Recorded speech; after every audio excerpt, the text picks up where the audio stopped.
This singer should be remembered for more than just being a minor figure in Southern soul history, even though her rich, powerful voice was never enough to bring her mainstream recognition. It's also important to recognize the significance of her partnership with Billy Vera, who became the first interracial male and female duo to record for a major label. The centerpiece of today's video is all about Judy Clay.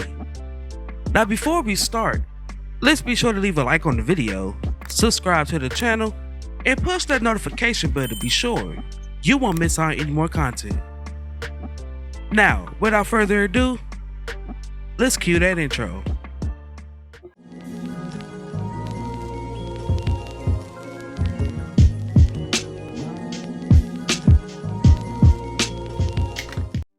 Born Judy Grace Guillines on September 12, 1938 in St. Paul, North Carolina, she was raised by her grandmother in Fayetteville and began singing in church. By the age of 12, she moved to Harlem, New York, where she carried on with her choir activities.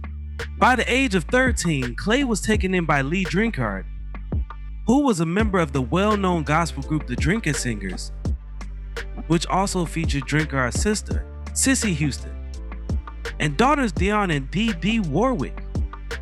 Before turning to secular music and signing with Ember Records, Clay made her recording debut with the Drinkers on the 1954 album, The Newport Spiritual Stars. She stayed with the group for the whole decade.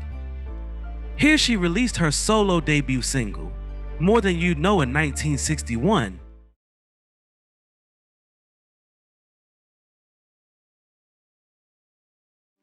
That following year, Clay released her second single, Do You Think That's Right? And people keep telling me that I'm a fool, I'm giving you my loving. While both captured soul music at its most visceral and poignant, neither record caught on at radio or retail, a pattern Clay proved unable to shake for the majority of her career.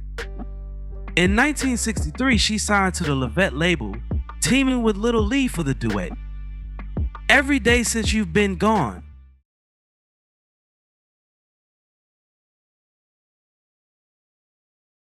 The first of many such collaborations spread across her discography. After a solo effort for Levette, Let It Be Me. I know you said you needed someone to hold your hand. Clay signed to SEPTA in late 1963, by then also home to sibling Dionne Warwick. Her label debut, You Busted My Mind, You busted my mind, you did. later earned considerable favor on Britain's Northern Soul Club circuit, but upon its initial release the record went nowhere, as did its 1964 follow-up, My Arms Aren't Strong Enough. That's why After issuing her third SEPTA effort, Lonely People Do Foolish Things, can I sit next to a phone that never Clay did not resurface on record until she released Haven't Got What It Takes. I still love you so, darling, even though The next single was He's the Kind of Guy. he's a kind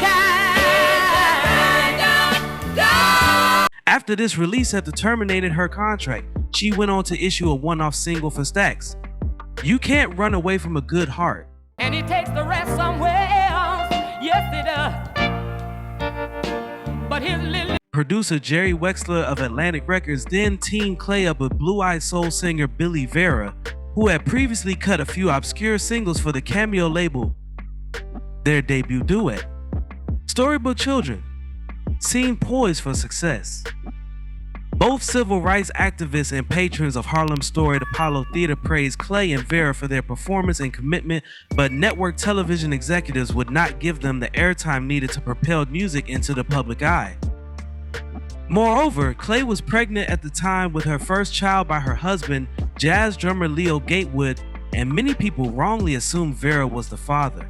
The second Clay and Vera duet, 1968's A Country Girl and a City Man Just Across the Line. a country girl and a city man.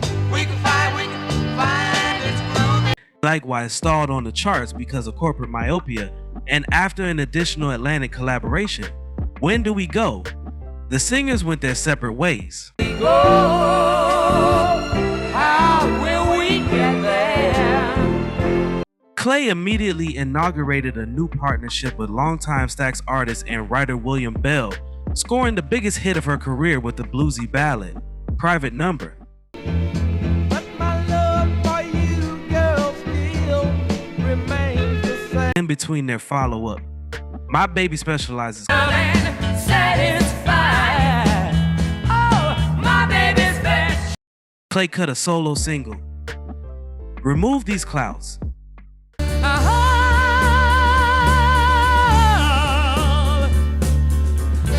Due to Stax's distribution deal with Atlantic was crumbling, the label let her go in late 1968.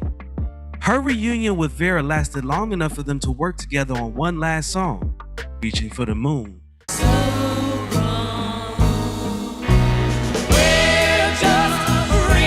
However, the notoriously tough Clay turned down a second engagement at the Apollo when the venue wouldn't agree to her wage demands, thereby depriving the single of the necessary momentum. As a result, Atlantic unexpectedly stopped promoting the song, and it soon vanished from view. Nevertheless, the company provided funding for a solo session at Muscle Shoals Studio, which resulted in Clay's 1970 minor chart single Greatest Love. You were lying when you said you'd be mine. Let's talk. The single was quickly followed by her Atlantic farewell song, Sister Pitiful. I can't tell you about my past.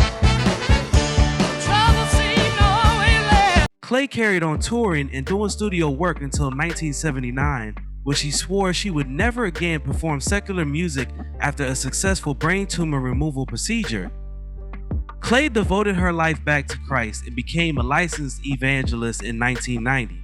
On July 19, 2001, Clay passed away following complications from an auto accident at the age of 62. Now, before we go, I have a question for you all. What is your favorite song from Judy Clay?